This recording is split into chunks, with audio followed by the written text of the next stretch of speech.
Hello, and welcome to Talk.Therapy.Heal, where we are a group of licensed professionals engaging in curated conversations about life's challenges and struggles.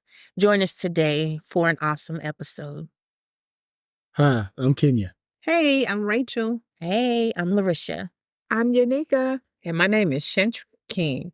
And so what we're going to be speaking about in this episode of Talk Therapy Heal is generational gaps. Generational gaps. We're going to really try to break that thing down, what it looks like, what it may look like pertaining to mental health, so that way we can gain a better understanding of each other's generations. Okay, so our goal is then to bridge the gaps. the gaps. Okay. So I think it's important when we look at the different generations that are involved, we ask ourselves the questions, what are those generations? And so one of the first generations that we have to be, of course, concerned with, they have different names for different generations, but for the first one, it's called the mature, or some people call them the traditionalists. These individuals were born in the early 1900s all the way up to about 1944, 1945. And with the traditionalists, everything was traditional about those individuals. Their heroes that they had, it was the Army, the Navy, the Air Force, and Marines, because that First World War was going on during that time frame. They looked at more of working together. There was teamwork that was there. And as they got into the community, especially when it came to behavioral health, a lot of things were somewhat kind of quiet depending on your ethnicity. But a lot of those individuals, they looked at mental health as something that was really, really bad. And the first thing that most individuals tried to do was, let's get this person to like an insane asylum, is what they used to say. Okay. And so the next one was the baby boomers, normally between 1945, 1946, up until about 1964. Now, the baby boomers, they were a little bit different. At that particular point, the baby boomers, their heroes kind of changed from being organizations to individuals. It could have been Martin Luther King, John F. Kennedy, individuals like that, Malcolm X. So it was more individualized. And with the baby boomers, when it came to a workplace thing, it was all about go to work hard, save your money, build things up, you gather all these things. And then from a behavioral health perspective, things started to change a little bit, because at that point, people start to realize, yeah, that's an issue here, but people still weren't really jumping to try to get the help that they need. And then we move forward with Generation X between 1965 to 1976. Now, I'm not going to say this is true, but I think most people are going to say that was probably the best generation. Probably because we all sitting here at this table. All right, Generation X? Yeah. Generation X, Who is that? 1965. Did you say most people are they? 1965 to 1976. Nah, go ahead. All right. So those individuals, they kind of moved from where the baby boomers were at. They no longer looked at individual heroes. The heroes became them. They were the individual. I look up to myself. It wasn't about a big sense of community like it was with the baby boomers. And then one of the things that they basically had in their mind is that you got to show me. You can't tell me how to work hard. You can't show me how this is going to work. Only thing I need you to do is tell me, and I'm going to try to figure it out from there. And then we move up to where they'll say the 5 generations ends in the workplace right now is the millennials. I'm sorry, the Generation Z. And those individuals right about now, they're 15 and younger. They have a different outlook on life, especially when it comes to behavioral health. Nowadays, when you see these younger individuals, they're embracing behavioral health a little bit more, especially in high schools, because now you're starting to see them recognize that individuals are having issues, but they're not trying to push those individuals to the back. They're bringing them to the forefront. They're not hiding them. They're saying, just because you may be different, you're experiencing some problems, we're still going to accept you as a part of society. And I'm going to give up a place that I should be at as the homecoming king, and I'm going to put that crown on you, which is saying that they're no different from us. They're just born different. And what do we do to bridge that gap between each one of the different generations in order to effectively promote mental health? Okay. I like that you broke that down like that. I have not a different perspective because this I think will put it into perspective that these are signs that there is a gap. Yes. And this is different areas of the life or different areas. So communication styles, and I got a few of them listed here, and then we can kind of go from there what we want, how we want to kind of dig into it. But communication styles, and when we're talking about communication styles, it's the medium that you're using, right? So the older generation may prefer a more formal language and in-person communication, Right. whereas the younger will favor informal language and digital communication platforms. So these little things right here, right? Technology usage. Older people may struggle to adapt to new technologies or prefer traditional methods of communication and information access. So they're the ones who might still have a phone book. Yep. At home, right?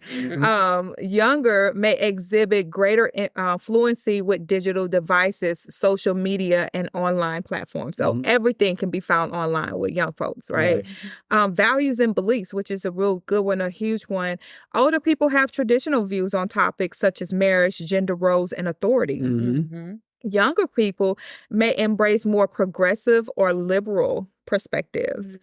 Workplace dynamics. You said something about the workplace. So older people, again, will prioritize loyalty, job stability, hierarchical structure.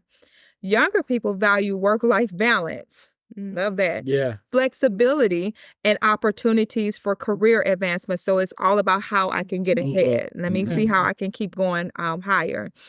Then there's approaches to education. Older people, again, traditional. Go to school, get a college education, get a job, work, retire, that kind of thing. Younger people are more into digital learning and personalized learning experiences. So they can learn from any kind of platform, anywhere, from anybody. And it doesn't necessarily mean I got to go to get a college degree, right?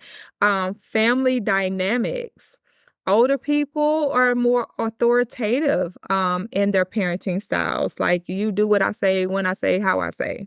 Younger people, more democratic or permissive of approaches, that gentle parenting. And we hear that a lot, right? Gentle parenting. We're going to talk to our children. And some of us folks who were born when they didn't do much talking, they did more whooping, and we're gonna whoop you into shape, so to speak. You're gonna do what I say, how I say do it, or you're gonna get this belt. Or you got them good ones that whoop while they talk. Oh, yeah. Right. Multitasking. Yeah. Right. So get them dishes working. You get a whip. You get a whip for every word they say. Shut up. Right. Then there's and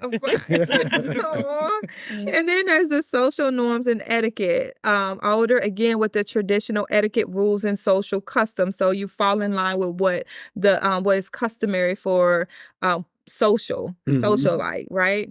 Younger, they challenge and disregard norms in favor of more inclusive type behavior. So it's like, we all gonna be included. We're gonna do this our way. We ain't trying to hear what y'all gotta say about how y'all do it. What are y'all thoughts on just the differences and what these signs look like? Like, what have you experienced in your life when it comes to these generational gaps? So are we speaking about when we work with look, I'm like working with clients or just transparency? Yeah. So I guess let's hit it from both sides, because of course it shows up in the therapy room, right? Yes. And then I think too because we are based upon our experiences is how we show up in the therapy room as well, right? So while we're supposed to, or mostly we're unbiased, but our thought process can still, or our experiences, I should say, can still interfere or impact how we do therapy. So like I was thinking about, there's a difference, right? So when I think about interventions and tools that they can use at home. So for my generation, the older generation, right? I don't want to call them older, but just older than More me. seasoned. They like paper and pencil. They like actual worksheets, right? Versus, or if I say journal, they actually have books, right? But some of the newer, younger, millennials or Gen Z, they prefer, like on our phone, we got the app called Journal. And I would say, hey, and they like that. Mm-hmm. They rather do that, like where they can voice record a vlog how they're feeling versus writing how they're feeling. So I've had to like adapt and dive into like what is here today versus what I know, because what I know may not be relatable to what the younger generation wants and how they will heal and use those tools. Right. Yeah. I have to say for me, I'll take it from, because no, she took it from the professional, I'll take it from the transparent. And we were talking about this, of course, off air, off the recording. I struggled. I grew up with the very traditional way of doing things. Then you talk about you going to the military. Even now, when you talk about military, you got the old school versus the new school. Like, we didn't talk back to the drill sergeants. We valued our lives, and things like that. I'm telling you, because you did not want to get, as they say, smoked. Like, so, and it's funny even with them, because when I take it from the military aspect, if one person got in trouble, everybody got in trouble. If one person was sneaking snacks out of the defect and basic training, we were all going to drop for it. We wanted to jump that person, but what they were trying to teach us was unity and have each other's back. So one of the things I was sharing with my lovely comrades here is that when it comes to counseling, I've seen so much of this struggle. And that's why I said I struggle. Do you go with the older generation above us who don't really believe in counseling?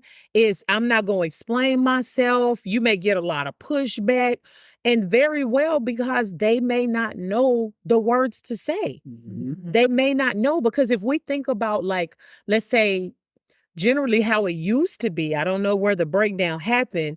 This generation will work their behind off, so the generation under them, it could be a little bit better and a little bit better. And so you will work to the grind to help the next generation build up. Whereas when you got our children's generation, like you all were saying, I want to go to therapy and see the whites of the person's eyes. I want to see their whole body, their body language, to see if I could trust you. Where the younger generation might be sitting in their car, sitting in the park on their cell phone, doing a therapy session. So it's like, for me, it was like, okay, do I go and get the help that I need, or do I just suck it up like I seen the generation before me? But then I'm looking at them like, how'd that work out for you?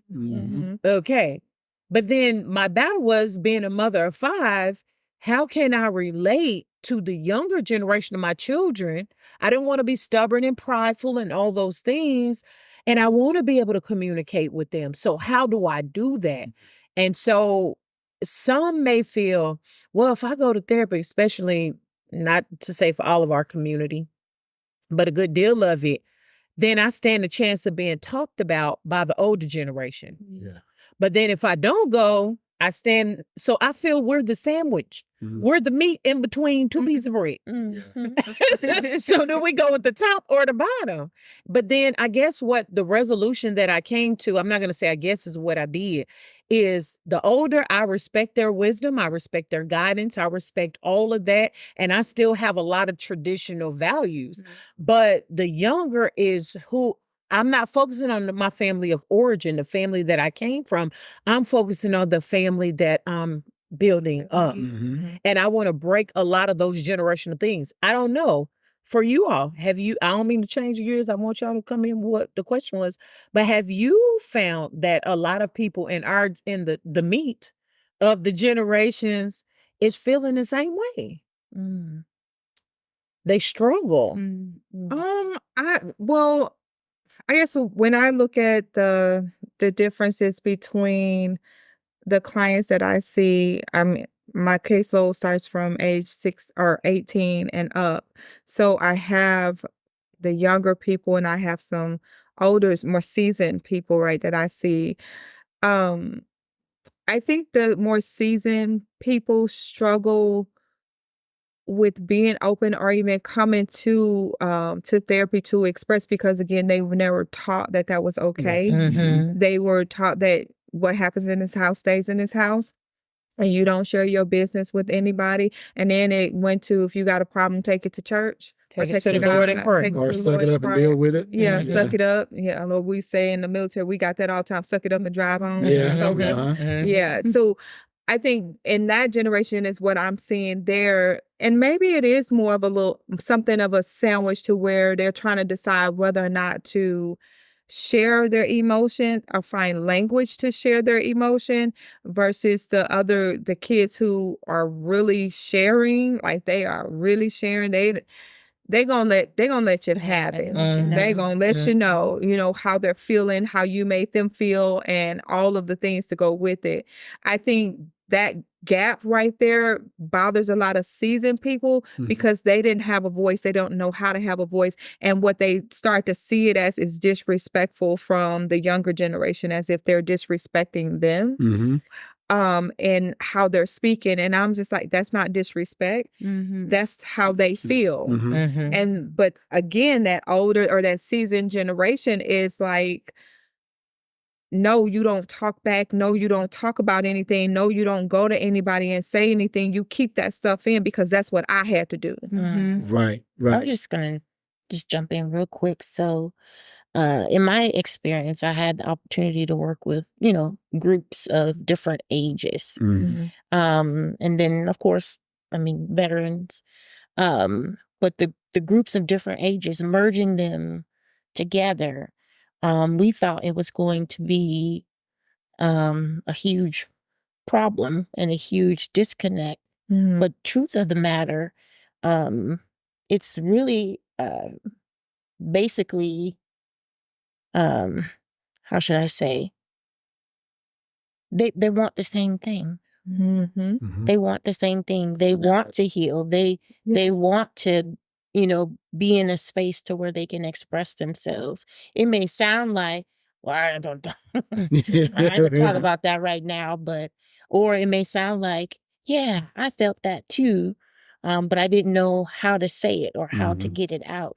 And so we were literally mixing the generations. Right. How do you think that was possible, though, for that to even happen, for them to come together and find out that they wanted the same things? Well, we had to create that environment. First, the therapist had to create that environment. But for the people who were there, what do you feel like it took for them to be able to be open enough to see that we want the same thing? The shared experiences, That's the it. shared stories. That's it. Learning from each other. We have to be open enough to receive that, to want to learn, to even see that we're really quite, or not that quite different from each other, that we want the same thing. We want the same thing. How we get it might be different, but we essentially want the same thing. But if we communicate and talk and share experiences, learn, I see this so much. Oh my God, so many young folks, can't nobody tell me nothing, especially the older people. YouTube.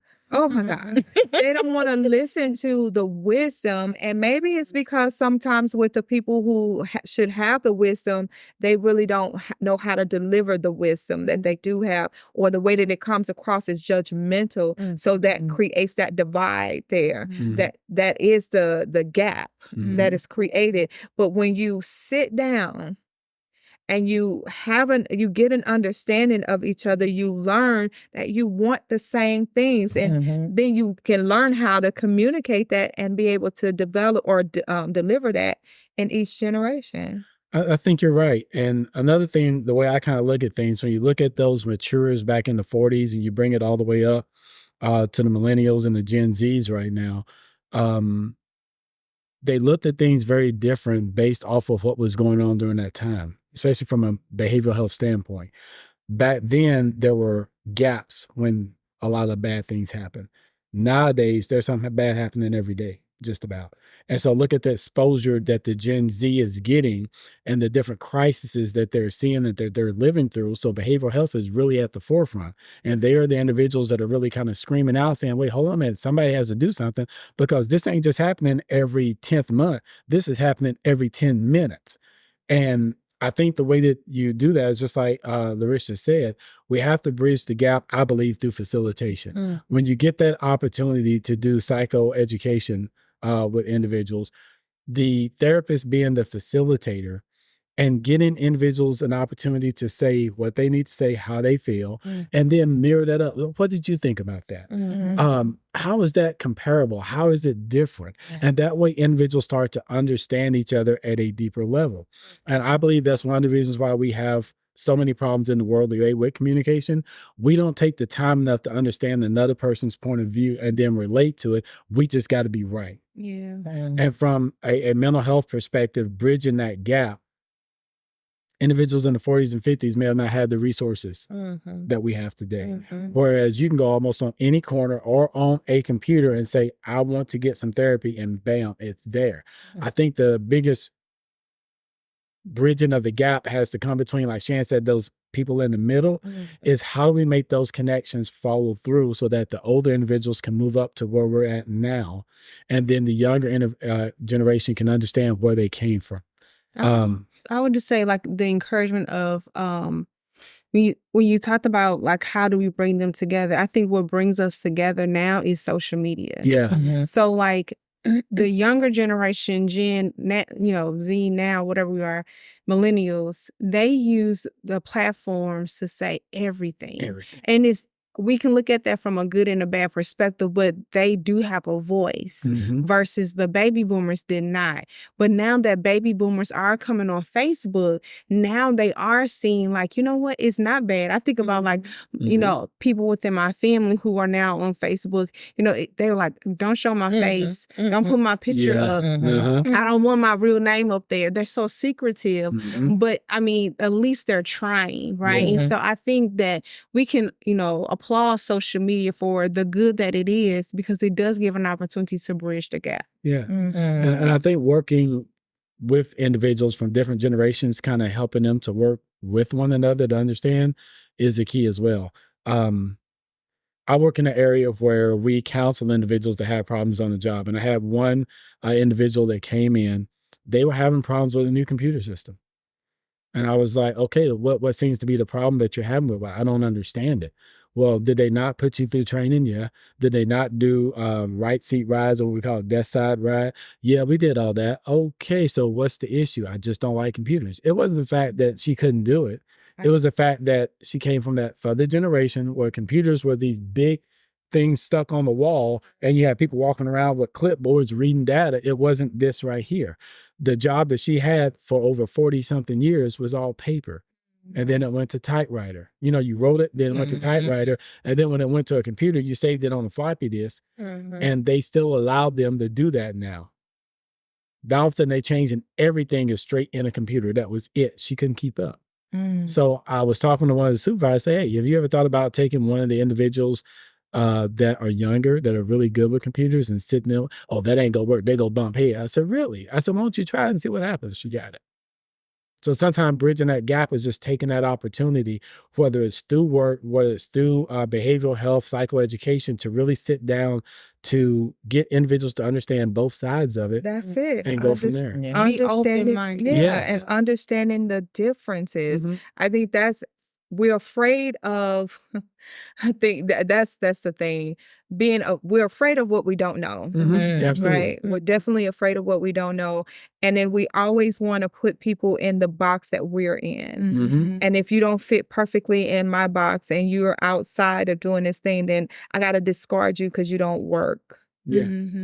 But if I wonder how much valuable information or valuable people we've thrown away because they don't fit inside of our box. Right. And I think with that, this is kind of funny to me.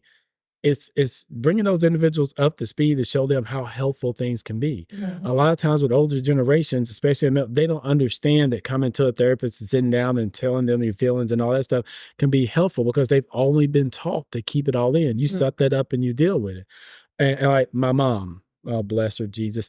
I bought her a car about a year ago, year or two, and we drive it home to her. I'm outside going through everything with her, showing her different things. Baby, you didn't have to do this. All this is just too much. And I get a call one morning on my way to work, and she said, baby, I was driving my car and these lights keep blinking. I said, Mom, what lights? She said, somewhere on the left side of the car, but when I get out, I can't find it. Well, she was talking about on the rearview mirror when the blinker. Right. So not only that, but when a car comes up beside you, and she thought it was some type of warning light, but once I sat and told her, "Oh, you mean that's a safety issue?" Yeah. So that tells me that I can't. Absolutely, and that's what we have to do. Just like she has the remote.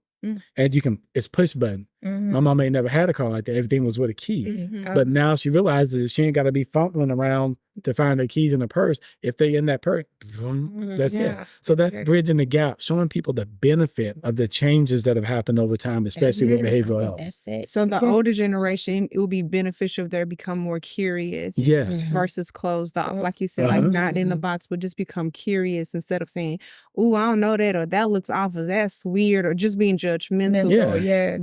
That keeps you closed-minded and so or fixed-minded. So you want to become growth-minded. Yeah, of course. Oh, that's nice. Growth minded. Because everything is changing, whether you like it or not. Exactly. But that's what leads to whole misunderstandings and conflict. Yes. Right? Like, because we don't explore anything beyond what we think is right. Absolutely. We stay stuck or fixated on that one thing. And so now we can't grow. And I think communication is a big piece in that as well. How do we communicate to these individuals? Because you just can't force everything down someone's throat. Sometimes it's going to take more time, a little bit more patience, maybe drawing things out. Does a person need to see a video? One of the classes that I give in my training is I try to get individuals to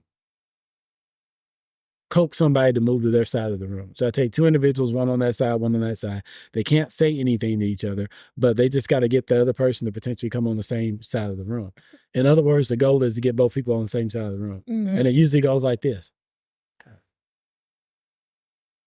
And then next thing you know, is they getting all upset when the only thing that needs to happen is one person just has to walk to the other side of the room. It's so simple. It's so simple. It's so simple. But I got to be right. I want to show you how I do it. Again, if it doesn't line up with what I say is right, then I toss it out. I toss it out. Yeah. What were you gonna say? I was just gonna I was thinking back to the group situation. So during COVID, we had to shift to virtual. And so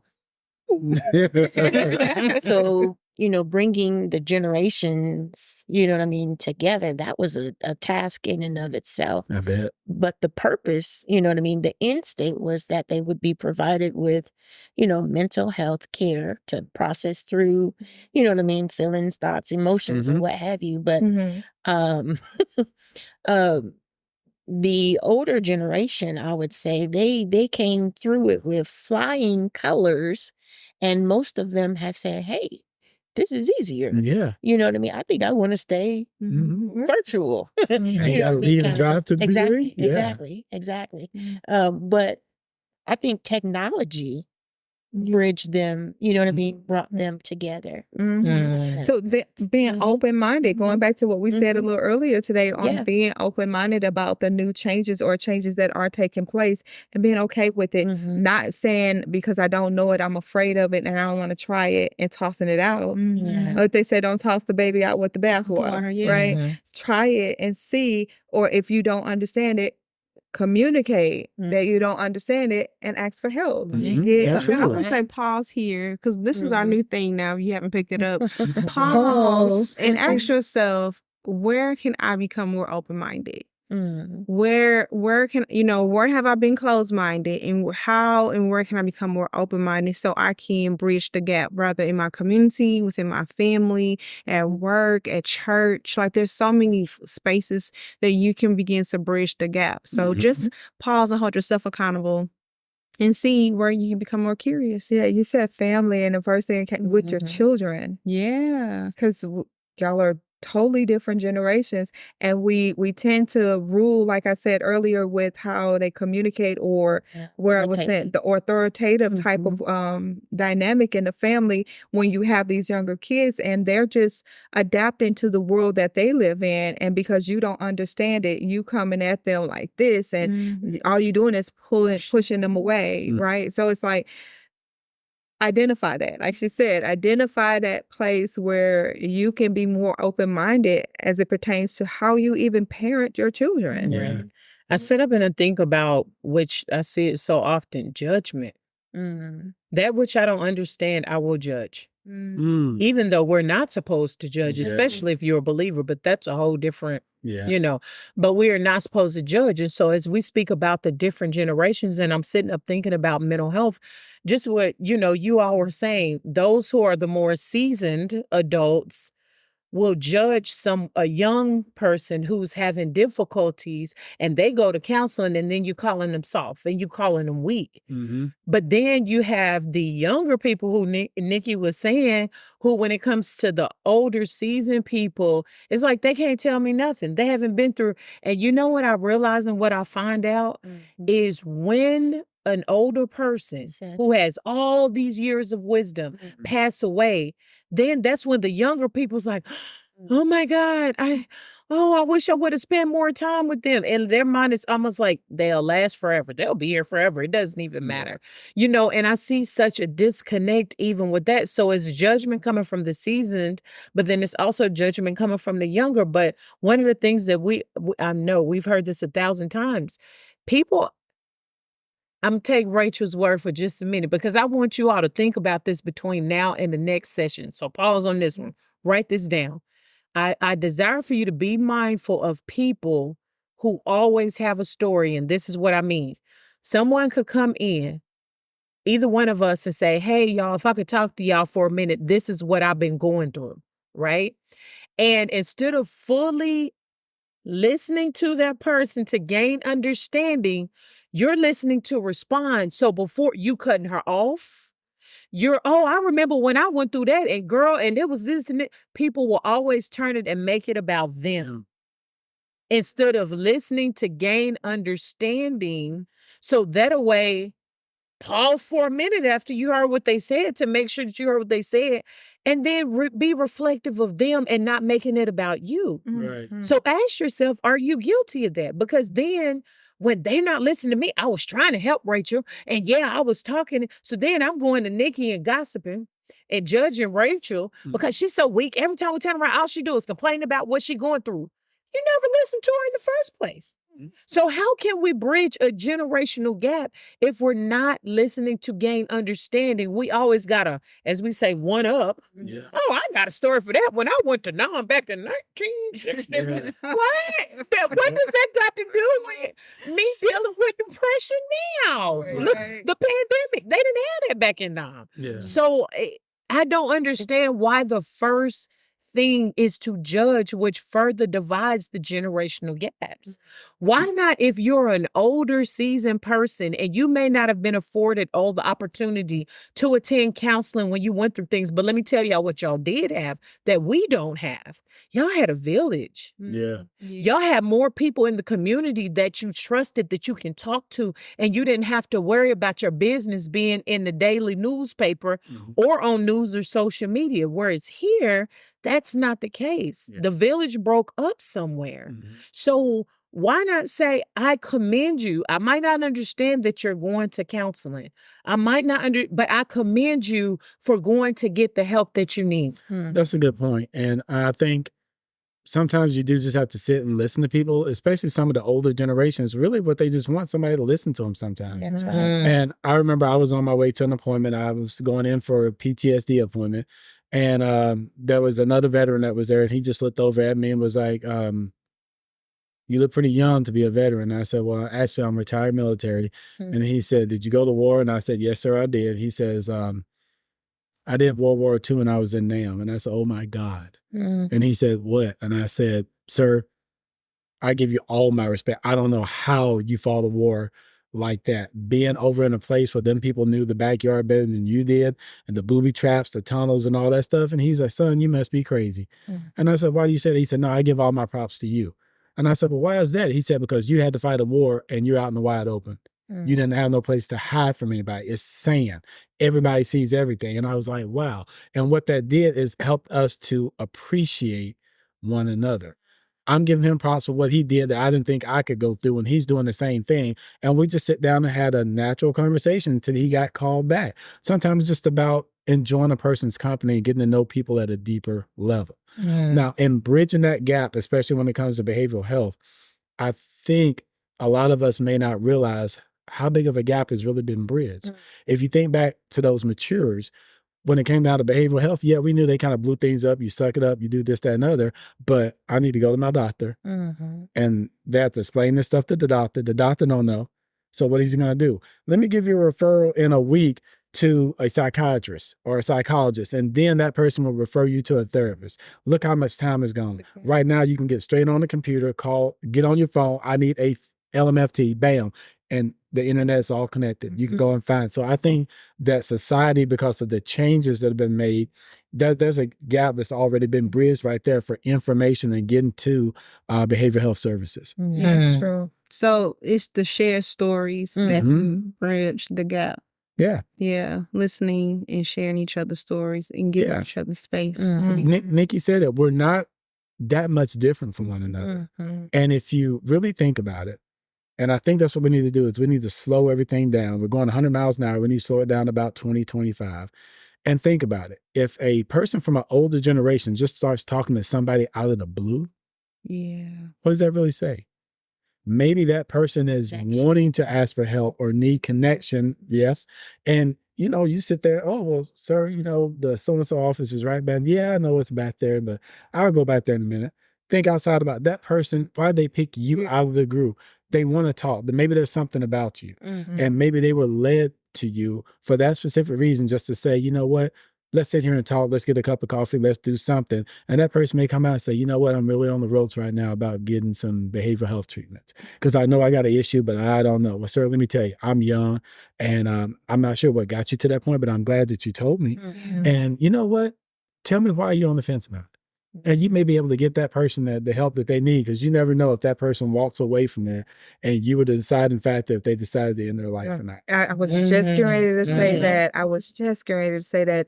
I can't tell you how many people I've spoken with that said that if the person wouldn't have taken the time to stop and talk to them, they wouldn't be talking to me in that moment. Someone stopped their world, offered their services or offered their time to someone else. They found a common ground to have a conversation about something, and they built a connection. They fostered a collaboration to where they saved a life and did not know it. Did not know it. I was going to do this group, and I came up with this exercise that I was going to do, and the thing behind, I did do this. I take that back. I did do this. And it was with a group of girls at church before we had moved. It was about their appearance, their self-esteem, their self-worth. And so the other facilitator, we decided we were going to tear up a piece of papers and write notes in them. And we put them on the floor, randomly put them on the floor. And as everybody was coming in, we're just watching to see who was going to stop and pick up the piece of paper. It was not that many people who actually stopped and picked up a piece of paper. And it was sad because on those notes was a note from someone who was going through something really hard, that if they would have just stopped to pick up the piece of paper and read it, they could have helped them. When we told that to the room, their faces just, everything just flushed out of them because you had an opportunity to help and you walked over it. You stepped over it. Man. This is what is happening with the generations too. The older people, well, they ain't gonna listen to me, so I ain't gonna say nothing. You don't know that. Right. You don't know that. So you can't go with it. I can't tell you how many times I'll be somewhere or be in a grocery store or a store or anywhere, and I'll walk by somebody and the Holy Spirit will tell me to just tell them something nice or say something nice to them, and I won't, and the Holy Spirit won't let me go. Oh my God. Yeah. And I have to stop. Even if I'm walking away, I'm like, oh, there's somebody else. Guys, no, go back. Yeah. And I'll go back and I say, I don't know why, but I had to come back. I said, you know what? No, I do know why. I had to come back and say this to you. And when I do, their face light up. I don't know what it is that they were going through. I don't know what it is that they needed to hear, but I always pray for God to create or to make me a vessel. I'm a vessel emptied out so he can pour into me so I can pour out to others.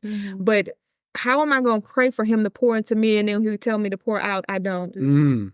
I sop it up. I see those people as those pieces of paper that I walk over.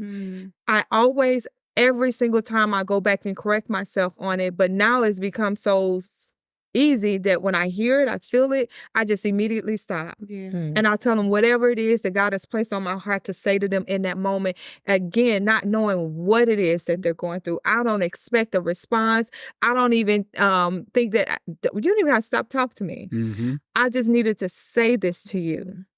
And in saying that, it puts such a light of a smile on their face that you don't know why you was that person that walked past them. It could be a kid. I saw a little girl in Zara. I was shopping, and my daughter was shopping. And I had went to Nordstrom and bought all these perfumes. And so as part of my gift, they gave me this big bouquet of white flowers. And they're gorgeous. I still got them at home. So pretty. And I'm in Zara, and it's this little girl in there shopping with her mom. And the mom's kind of busy shopping, and the little girl, she's like in a world that she's looking at all the pretty clothes and kind of dancing around it. And it was just some like, speaking to her because there's something in her. And I asked her mom, because I want to be respectful, and I asked her mom, I said, can I give her a flower? Because she was looking at them too. I said, can I give her a flower? And she was like, yeah, sure. And I told her, little girl, I said, you're beautiful. And handed her the flower. She looked at that flower, she smelled that flower, she twirled that flower and twirled around. Who knows what that did for her in that moment?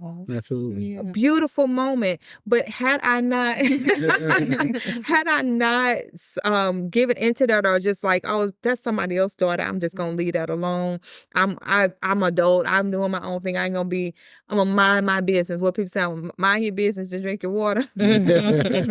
I could have just minded my business, but it was something to say that she needed that touch. So, what you're saying to me is that you matter.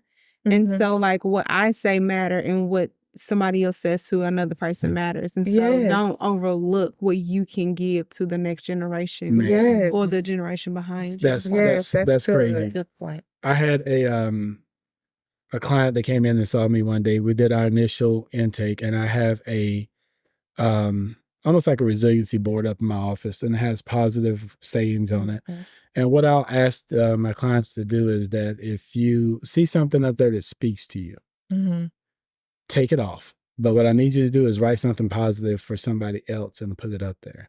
And one of my clients came in, and she took one that I wrote off on the board and put up there myself. And she rolled it up there, and she had a person's name, and it says life matters. And I looked at that and I said, ma'am, can you explain to me what that is? She said, well, I have a friend and this is her name. And we think she's had some issues with suicide or suicide attempt or something of that nature. And that's the only thing that came to my mind, is that her life matters. And so I'm like, okay, well, she leaves out the door. Well, a couple hours later, I'm getting a new client. I do the intake with her. I do all my paperwork. We're sitting down and kind of talking about goals and things of that nature. And then I say, you know what, since we're wrapping up the session, I'm going to show you my little positivity board, whatever. This is how it works. And she looks up there and said, who wrote that? And I said, well, technically I can't tell you. That would be breaking confidentiality. And she said, oh, wow. And I said, what? And it was her.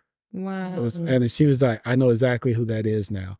And she says, you don't know what that means to me, because I thought I was struggling all by myself and nobody saw me. And to look up there and realize that this person was still thinking about me. It's amazing. Crazy.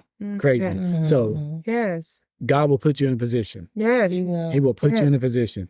And so the last thing I'll say is, in bridging generational gaps, we also have to do this in a sense throughout different communities, different ethnicities. That's right. And being that we're from the African-American community, we know very well what it's like to try to bridge a gap when it comes to behavioral health. You will talk to some of the older generations, oh, I'm just going to take it to Jesus, baby. I'm going to do this, that. I don't need to go talk and tell somebody all my private stuff. Well, it happened in the Bible. If you look at Joseph, look what he was doing for Potiphar. He was interpreting dreams. In a sense, that's a counselor. Even in the Bible, it says Jesus is a wonderful counselor. So if you can wrap all your mind in praise and do all that, why can't you put that together to say that we are here for a specific purpose, and that's to help people enhance their quality of life? It's not about you telling a person all their business, because there's a good chance that y'all were sitting around there snapping beans on the porch telling everybody's business anyway. That's Right, snapping the peas. Y'all know I'm Look, country. the peas. Snapping the peas. Yeah. So what I'm Snapping your gun. Yeah. right, what I'm hearing. So I guess what I'm gaining, because y'all just don't understand how good this is for us. So what I'm gaining here at the table is when it comes to bridging the gap, having conversation with people, listening to people, providing them with something positive. Because one of our shows, I think, was talking about division not too long ago. And so being able to just speak positivity. Yeah. Have y'all ever just wondered how, and I know you said, God placed it in the heart for you to do it, but I don't care if the person is older, younger, when you just say something positive. Oh, girl, your hair is beautiful. That the person's whole countenance just changed for the better. And so in bridging the gap, you may be listening to us and like, I don't know if I can sit down and listen to everybody's problems. Or I don't know if I could go. It could be something as small as being in a grocery store and you're seeing someone in one of those electric scooters and they're trying to reach to get something off the shelf. They're older. And don't make them feel bad. Oh, you can't get it, Gramps. Oh, okay. But y'all call us lazy. No, reach and get it. Oh my goodness. People say that. Yeah. And I can't talk about that off air. But people say that. And I'm like, how mean is that? Just grab it and say, here you go. So all young people are not bad. All older people are not bad. We're not going to be talking about in the workplace. But I want us to think about when we allow ourselves to be used as a tool to be negative as a people. Again, I say, when we allow ourselves to be used as a tool to be negative to people, what is it that we're benefiting? That which you sow, you shall reap. Oh, yeah. So we can't sit up here and say, oh, well, no, that's just how I am. No, we should all be striving to be better. That's right. So, and we can all learn and gain from each other. But when it comes to that mental aspect, keep in mind, allowing yourself to be used as a tool for negative, you are negatively damaging someone's mental. Yeah. And we all have to give an account for that. Plant bad seed. But why? So instead of blaming them, examine yourself. Why am I like this? I don't care if you're older or younger. And what can I do to be better? Because it's not right. It's bullying behavior is what it is. And a lot of our younger generation can't take that bullying. I mean, we were taught some things, honestly, that probably would have had us ended up in jail when it came to bullies growing up. If we're being honest, we'll talk about that offline too. But a lot of these younger kids, they don't have what we had. They don't have the village. They don't have a supportive family. Or if my mom and dad is tripping in my home and I have mommy and daddy issues like our previous show said, I can then go to Miss Nikki's house. Or I can go to Miss Larisha. She may be the freezer cup lady. That's what we had growing up. The freezer cup. Was you a freezer cup lady? But think about it. That was therapy in itself when it comes to a community. It was safe, though. It was a safe space.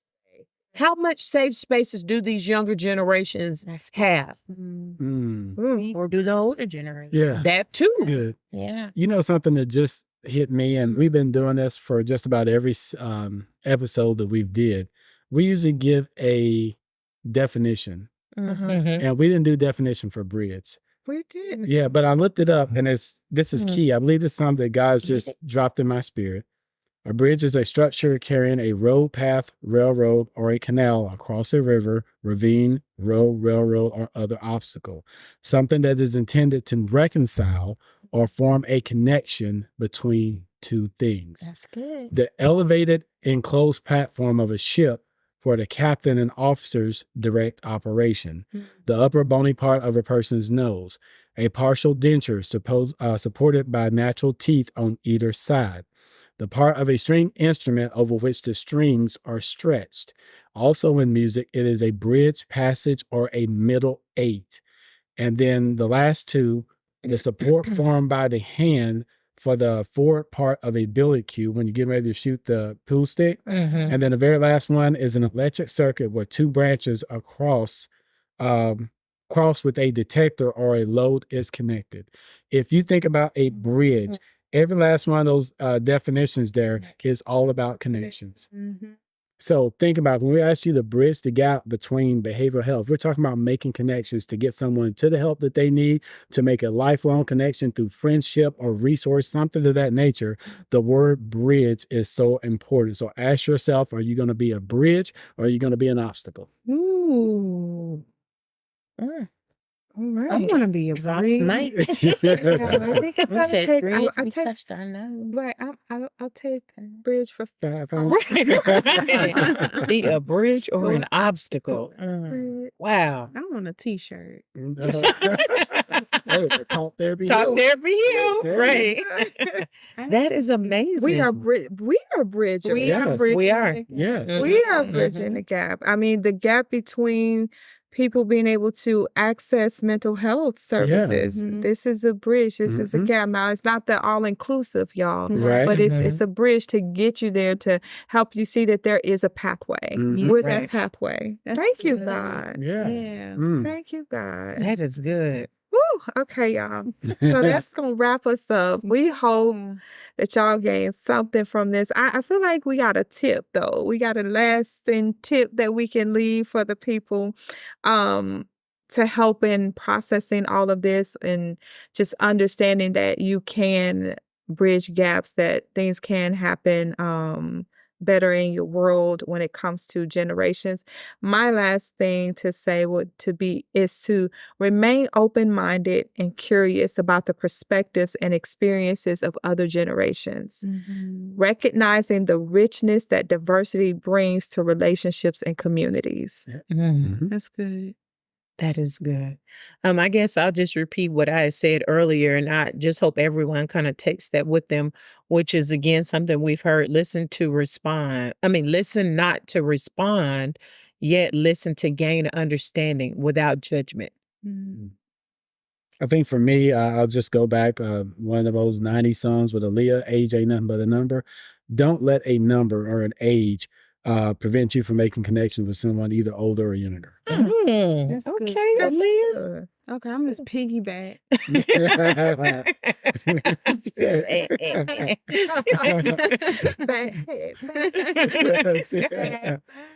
There you Come go. on. There you go. All right. No, but I would say take every opportunity to connect. Yes. Yeah, that's good. Great mind. Say just step over the opportunity. Oh, Don't step over the that's Good. powerful. Awesome. That's it. Y'all better come on. Mhm. Yes. Put the paper down. Yes. Yes. Just saying. Yeah. Woo, y'all. So Rich. thank you. Thank you so much for joining us here tonight at Talk Therapy Heal. Again, like always, we hope that there was some type of nugget, something that was dropped that you caught and you were able to chew on it without choking. Yes. And be able to apply that in your life and be nourished by it. So again, things that we do here at Talk Therapy Heal is truly to bridge the gap, right? We really want to help you all become better versions of yourself. Like Larissa said earlier, that's our aim, is to help you become better versions of yourself. So thank you for joining us. Don't forget to hit that like button, subscribe, and hit that notification bell. And share this, y'all. Share it, because there are so many people out there that need to hear it. And the word ain't gonna get out if y'all don't share. Yeah. That's Okay. true. So let's share and meet us back here at Talk Therapy Heal. Bye. Bye-bye.